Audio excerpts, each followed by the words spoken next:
Olá, você! Estamos chegando! O Maranhão no Campo de hoje vai mostrar como a Assembleia Legislativa tem atuado para ajudar a conter o desperdício de água no Maranhão.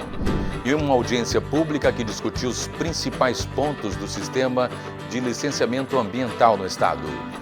No estúdio, uma entrevista com Arthur Costa Soares Júnior, da AGERP Maranhão. Ele vai falar sobre um grande evento que acontece na próxima segunda-feira em São Luís. Trata-se do seminário que vai debater as principais políticas públicas voltadas para a agricultura familiar no estado. Você vai ver também a agenda com o calendário dos eventos das principais feiras agropecuárias do estado. E mais, a beleza dos campos de girassóis em Balsas, no sul do Maranhão. Eu sou Mário Porto e o Maranhão no Campo está no ar.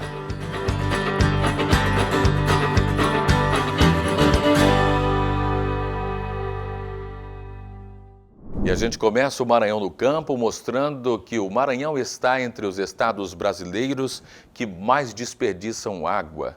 E o Parlamento maranhense tem atuado no sentido de conter esse problema com a ampliação de debates e investimentos voltados para o setor.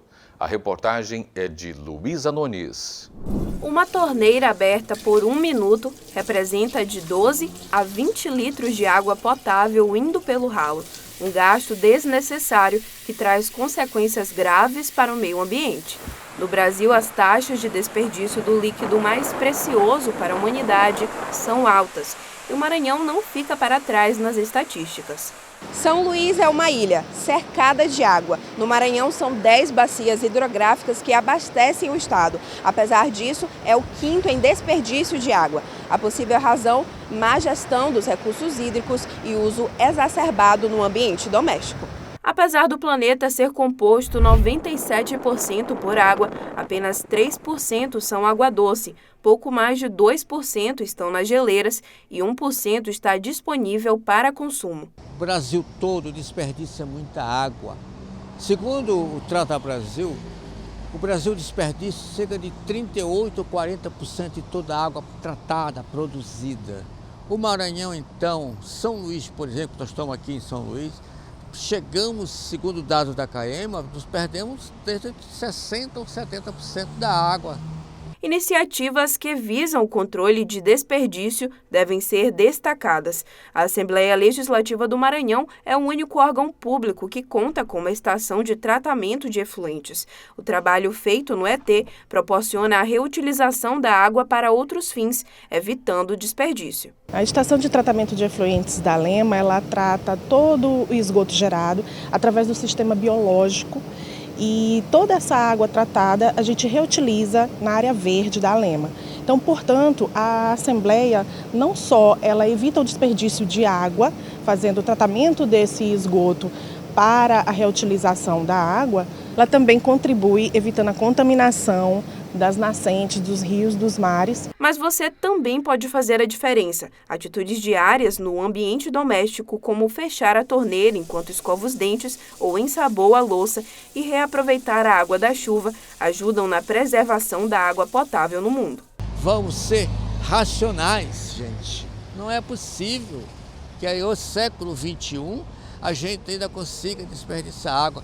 Muitos países do mundo, você tem uma ideia, hoje cerca de 800 milhões de pessoas passam sem água.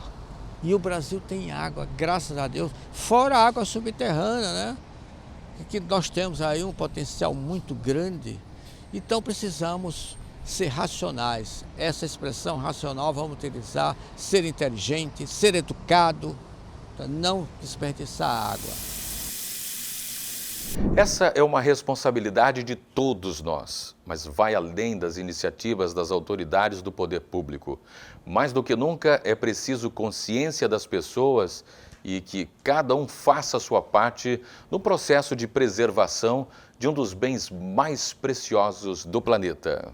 Foi realizado essa semana, na sede da Assembleia Legislativa, uma audiência pública para discutir sobre os principais pontos em torno do sistema de licenciamento ambiental no estado.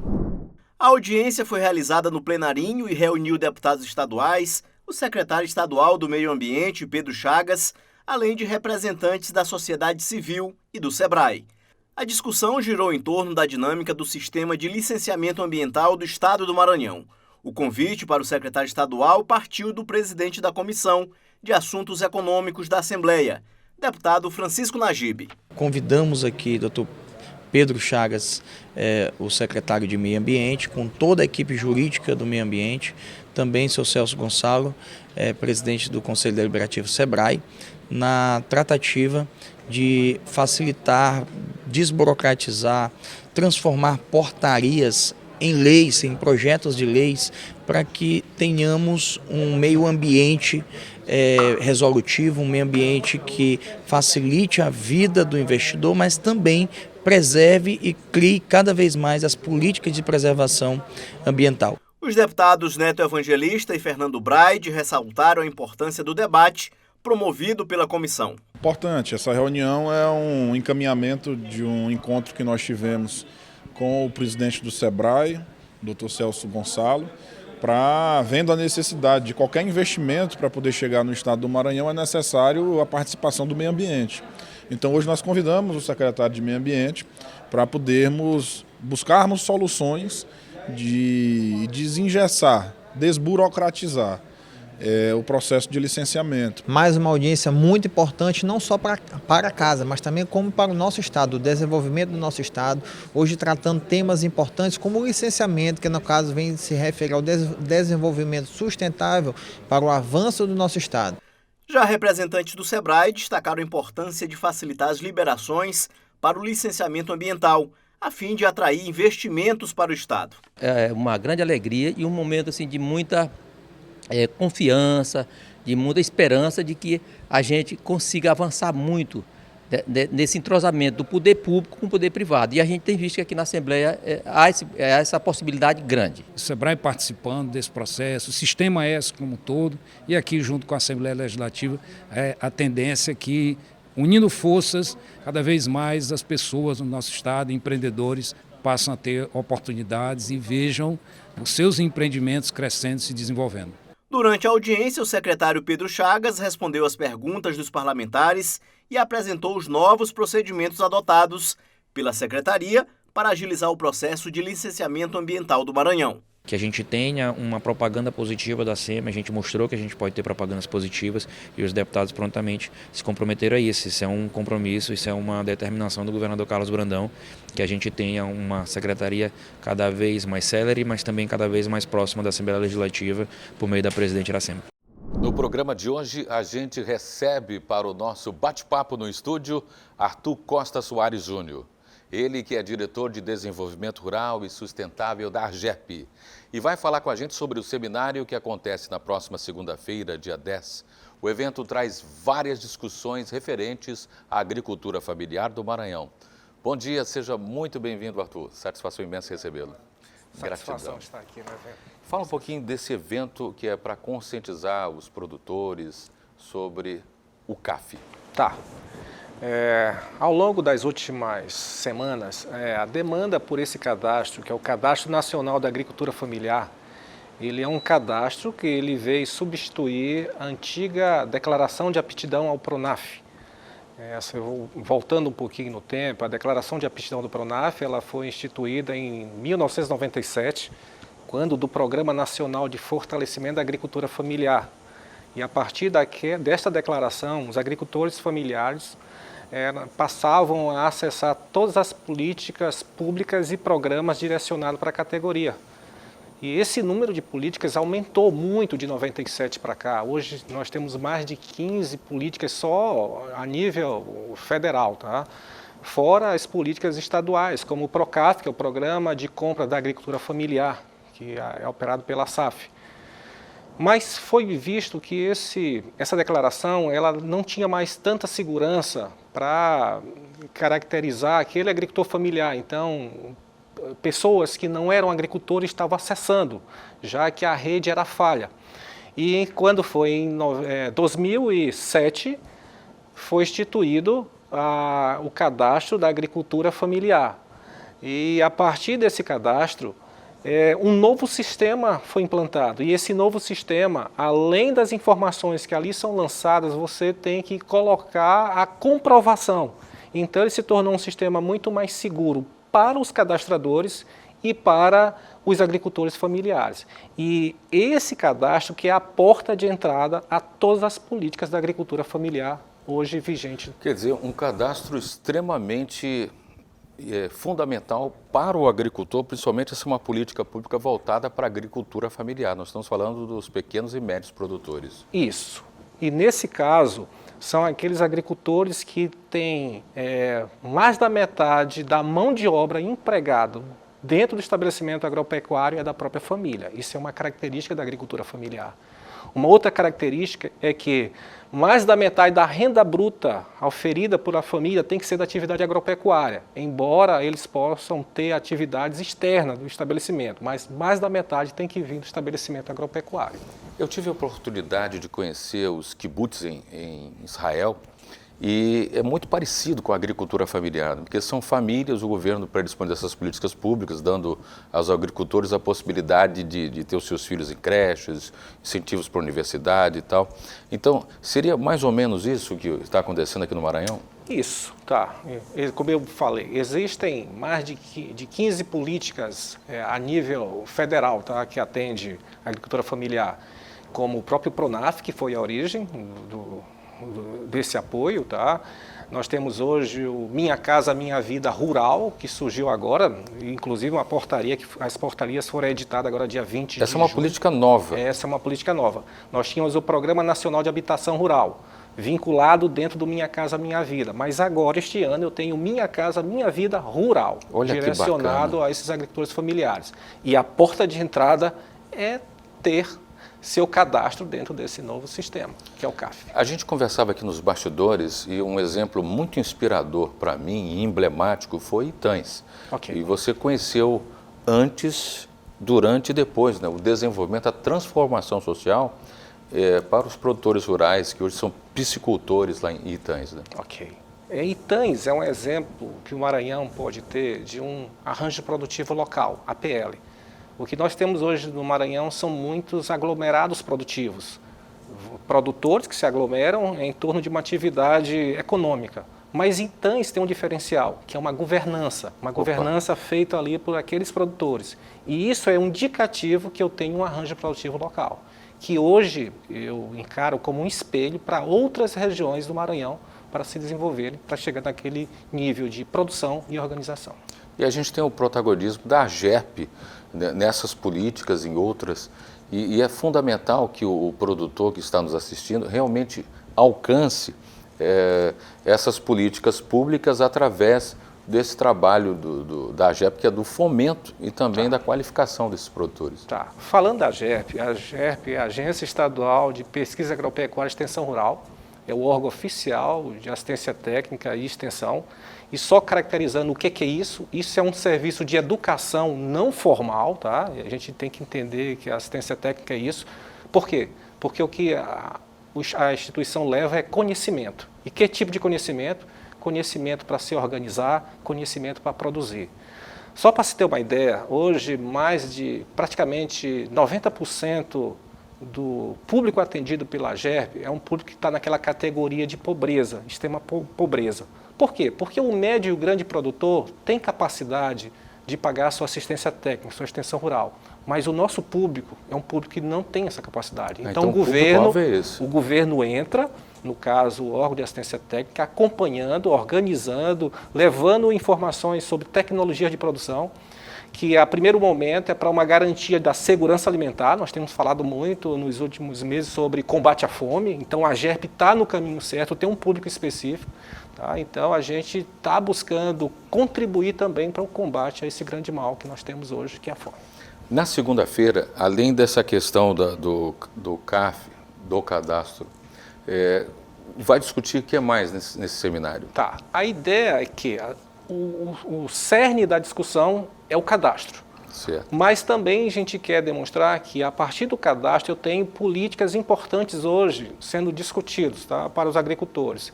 E uma das primeiras políticas que nós temos aí é o PRONAF, tá? O Programa Nacional de Fortalecimento da Agricultura Familiar, crédito rural, crédito para produzir. Tá? E a outra política, como eu falei, é a de habitação rural. E então a demanda está muito grande. E a ideia nesse evento é buscar outros parceiros institucionais, criar uma rede de apoio que facilite o cadastramento desses agricultores para acessar esses programas. Aí nós vamos ter várias palestras, né, com vários protagonistas, né, inclusive o Banco do Nordeste vai estar presente também, provavelmente para falar sobre o crédito. Sim. Então a gente vai ter todas as... É por isso que esse evento é imperdível para os produtores. Com certeza. É imperdível e o banco vai estar presente. O Banco do Nordeste é um grande parceiro, assim como o Banco do Brasil, o Banco da Amazônia, que são os bancos oficiais, operadores do PRONAF. Tá? O crédito hoje ele é fundamental para que o agricultor familiar, no nosso perfil, no nosso tipo de agricultor, que ele consiga investir na sua produção e no seu estabelecimento agropecuário. Então, a espinha dorsal desse encontro é esse cadastro que é fundamental e vale ressaltar que quem faz o cadastro vai estar blindado, né, contra possíveis entraves com relação aos benefícios, né, porque está tudo cadastrado tudo direitinho, então os benefícios, os recursos federais e estaduais vão chegar, certamente. Perfeito, perfeito. Porque o cadastro ele é o que atesta que aquela unidade familiar ela pratica agricultura familiar. Então, nós temos políticas subsidiadas direcionadas para esse público. Tá? Então, ele é a porta de entrada. Tá? Então, quando eu vou para o cadastro, nós não estamos cadastrando a pessoa física em si, eu estou cadastrando a família. Por exemplo, se eu chego numa família onde eu tenho 5 membros, marido, a mulher, a companheira, a esposa, filhos, todos vão para dentro do cadastro. E ao final desse cadastramento no CAF é emitido um registro chamado de RICAF, Registro de Inscrição no CAF, que é uma carteirinha. Ou seja, ali sim é a carteira de identidade do agricultor familiar. Então é um sistema muito interessante. Isso é bacana porque dá sustentabilidade, vai dar segurança e de forma perene a gente vai ver esses agricultores realmente se mantendo, se retroalimentando, né, da agricultura familiar. O que eu percebo no governo natural é de fato um investimento maior na agricultura, pelo menos eu tenho essa percepção. Não sei se você tem essa mesma percepção. Perfeito. E isso é decorrente da característica do Estado do Maranhão. Se a gente pegar um levantamento que o IBGE fez e caracteriza municípios com características rurais, urbanos, mais da metade do nosso estado, dos municípios, são municípios com perfil rural. Então, para se desenvolver esse estado, tem que se começar a investir no rural. E aí está a importância dessa estrutura de apoio à agricultura familiar, que é muito forte. 85%, de acordo com o Censo Agropecuário do IBGE, 85% dos nossos estabelecimentos agropecuários são da agricultura familiar. Então é por aqui que a gente tem que começar a desenvolver, tá? É fortalecendo o rural no Maranhão. E aí a gente vê políticas voltadas para os produtores venderem seus produtos, né? Então a gente está vendo mais organização, a gente vê um Estado mais organizado, a gente vê, por exemplo, a AGERE se fortalecendo, a AGEP, todas as instituições, a SAF nesse protagonismo, o deputado Júlio Mendonça, que é o presidente da Comissão de Agricultura Familiar e que engloba a agroecologia e tudo mais, né, como um advogado defendendo realmente a agricultura familiar. Então a gente sente que hoje o Estado do Maranhão realmente está trabalhando para aparelhar os agricultores, né? Os pequenos e médios agricultores. Perfeito, perfeito. E só para reforçar a sua fala, Mário, eu pego muito quando a gente fala cadeias produtivas. Opa. E a cadeia produtiva é uma estratégia de desenvolvimento, tá? E para a gente compreender bem isso, é que uma cadeia tem vários elos, desde ali do primeiro elo, que são os insumos de produção, até o consumidor final. E eu gosto muito de dizer que, dentre os elos, o mais importante que tem é o consumidor final, porque não adianta você colocar um produto que o consumidor não quer, então deixou de existir a cadeia, tá?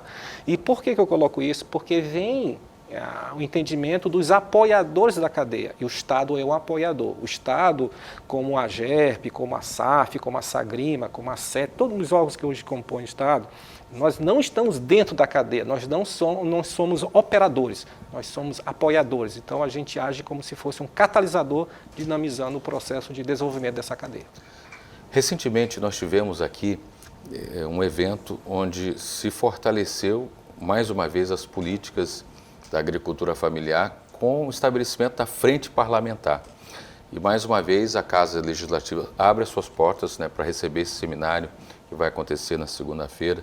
E a gente vê também a presidente atual também muito voltado, o governador, que também é ligado ao agro. Então eu olho hoje o agro com uma atenção especial por parte do governo e de todas as, como você colocou aí, né, de todos os órgãos que fazem com que os recursos venham chegar lá na ponta, lá em quem mais precisa.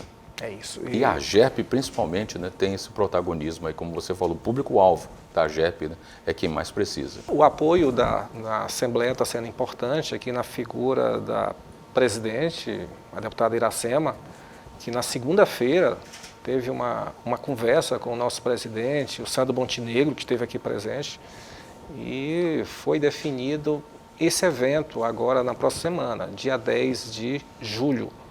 Esse evento, acima de tudo, ele é direcionado para o fortalecimento dessa rede de apoio, tá? E quem são essas pessoas que deverão estar aqui? Principalmente prefeitos municipais, tá? Secretários municipais de agricultura, equipe técnica dessas secretarias municipais de agricultura, representantes de sindicatos rurais, de agricultores familiares, principalmente, de forma a gente criar aquela rede de apoio, tá? Para fazer com que essas demandas muito grandes que nós temos hoje no Estado do Maranhão pela CAF, elas aconteçam, tá? E a ideia é que esses agricultores, acima de tudo, embora eu tenha esses programas de apoio social, mas acima de tudo são negócios. E aí eu faço um destaque por uma fala que você coloca muito bem, a questão do agro. Nosso entendimento é que eu tenho agricultura familiar de um lado, mas eu tenho uma agricultura empresarial, industrial do outro. O agro está nos dois. Quando eu faço negócio, eu tenho o agronegócio tanto... Não há uma divisão. Não há uma divisão, porque a polaridade aqui é agricultura familiar de um lado, empresarial e comercial do outro, tá? Então, negócios existem tanto dentro da agricultura familiar quanto dentro do comercial e industrial, que está bem claro. E eu quero agradecer o nosso convidado, Arthur Costa Júnior. Muito obrigado, Arthur, a você e a todo o time da AGERP. Muito obrigado. Nossa gratidão. E só relembrando que será segunda-feira esse grande evento, dia 10, às 8 horas da manhã, no auditório Fernando Falcão, aqui na Assembleia Legislativa. E nós queremos motivar, adrenalizar os prefeitos, os secretários municipais de agricultura, técnicos, também todos os associados, sindicatos. Vocês não devem perder, esse evento vai ser um divisor de águas para vocês, viu? E no próximo bloco você vai ver a agenda de eventos ligados ao campo do Maranhão e mais, a beleza dos campos de girassóis em Balsas, no sul do Maranhão. Eu volto já!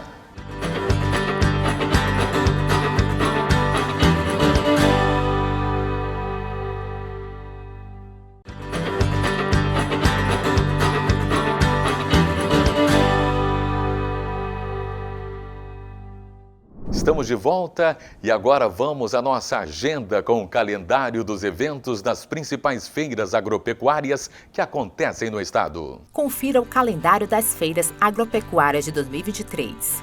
53ª Expo Imp Imperatriz, 8 a 16 de julho. Expofran Porto Franco, 15 a 23 de julho. 44ª Exposição Agropecuária de Grajaú e Região, 22 a 30 de julho. Expo Codó, 29 de julho a 6 de agosto. Simpra, Açailândia, de 5 a 13 de agosto. 16ª Agrofeira de Bacabal, 16 a 20 de agosto. Festival Maranhense da Cachaça, Cultura e Sabores, São Luís, 31 de agosto a 2 de setembro. 63ª Exposição Agropecuária do Estado do Maranhão, em São Luís, de 3 a 10 de setembro. Expo Vagem, Vagem Grande, 27 de setembro a 1º de outubro. FEAGRO, Imperatriz, 4 a 7 de outubro. Primeira Expo Barra, Barra do Corda, 6 a 7 de outubro. Expo Ita, Itapecuru Mirim, 13 a 15 de outubro. Feira Agropecuária dos Produtores Rurais de Santa Rita, 20 a 22 de outubro.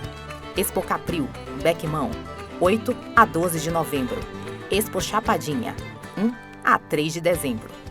O Maranhão no Campo destaca no programa de hoje o mercado de flores no sul do Maranhão, principalmente girassóis. Você gosta? Eu gosto demais. A expectativa é que essa cultura caia no gosto dos médios e grandes produtores do estado, trazendo, além de beleza, emprego e renda. A reportagem é de Milena Dutra e do repórter cinematográfico Fábio Lima.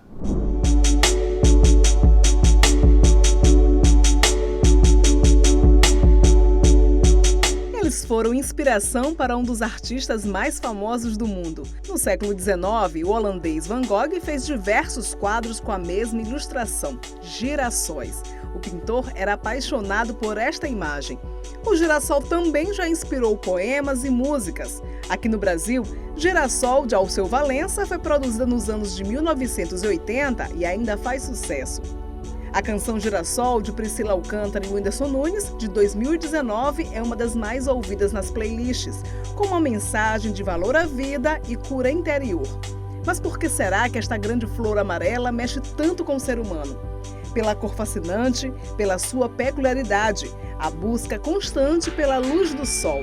O nome científico, Elianthus annus, significa flor do sol. Sua simbologia contagiante reflete energia e há quem acredite que traz fama, sucesso, sorte e felicidade. O girassol se transformou uma identidade do Agrobalsa, né? E sem falar também que é uma divulgação, né? Por se tratar de uma cultura bem complexa na relação alimentar humana e animal, né? Porque os óleos mais essenciais, os melhores óleos, são extraídos do girassol, né? Para consumo humano, né? E para a indústria cosmética. Tá? E também o girassol tem um alto potencial, um alto teor de proteínas, ou seja, ele entra na composição da alimentação animal. Tá? Então, é uma planta muito completa, né? Muito completa, digamos assim. E sem falar que a maravilha que ela nos proporciona, né? Como eu falei, uma planta que ela, se você for no dicionário observar o que significa o girassol, a primeira palavra que você vai ouvir, você vai ver no dicionário é significado de felicidade. Né? O girassol é fonte de inspiração, mas também fonte de renda. A planta nativa da América do Norte é cultivada no Brasil. De acordo com as projeções da Companhia Nacional de Abastecimento, a Conab, a área plantada com girassol no Brasil deve aumentar 2,5% este ano e atingir 40,000 hectares. No Maranhão, na cidade de Balsas, o girassol já é destaque. São quase 10 hectares plantados na Fazenda Sol Nascente, onde acontece a maior feira agropecuária maranhense, a Agrobalsas.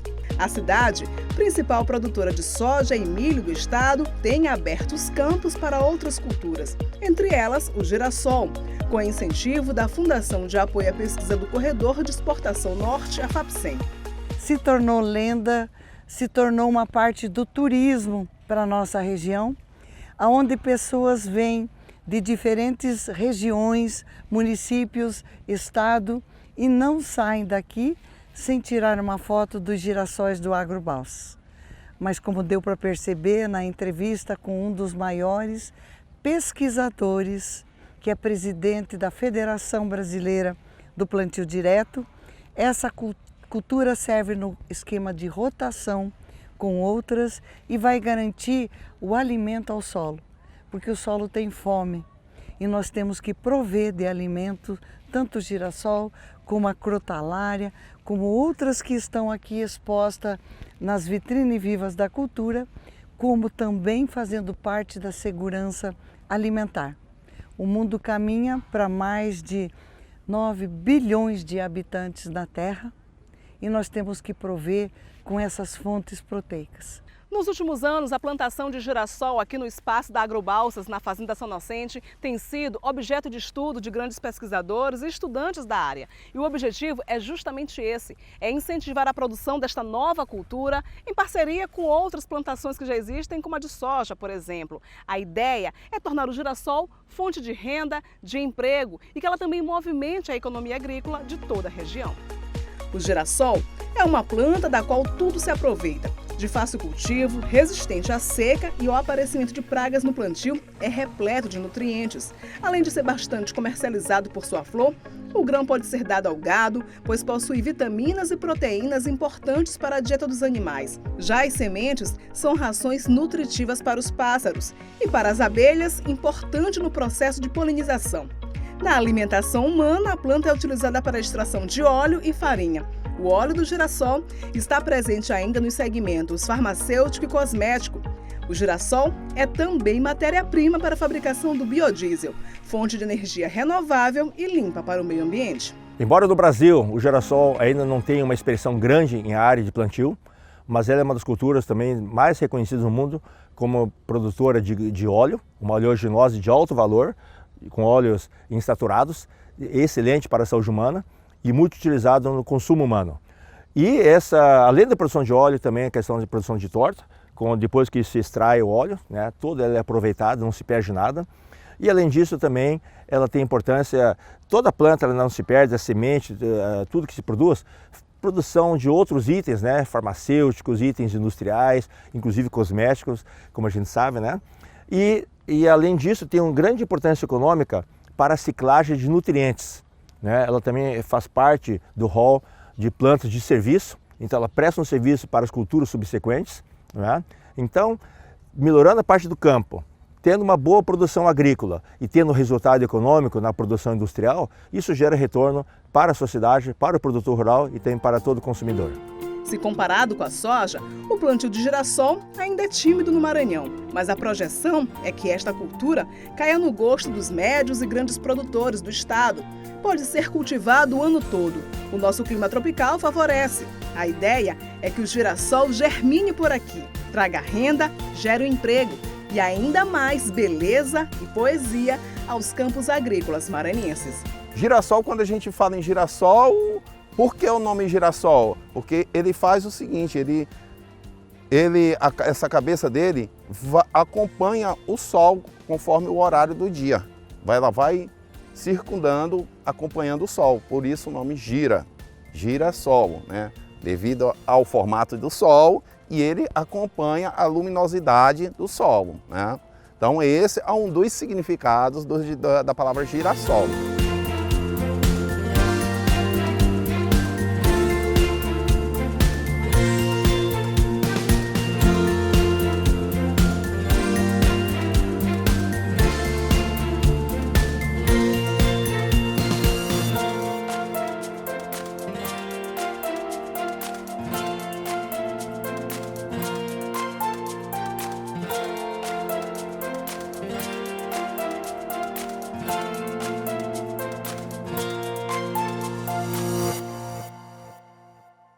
E o Maranhão no Campo está chegando ao fim. Lembrando que todo sábado, às 8 horas da manhã, nós temos encontro marcado aqui na TV Assembleia, canal 9.2, também pelas nossas redes sociais e especialmente o nosso canal no YouTube.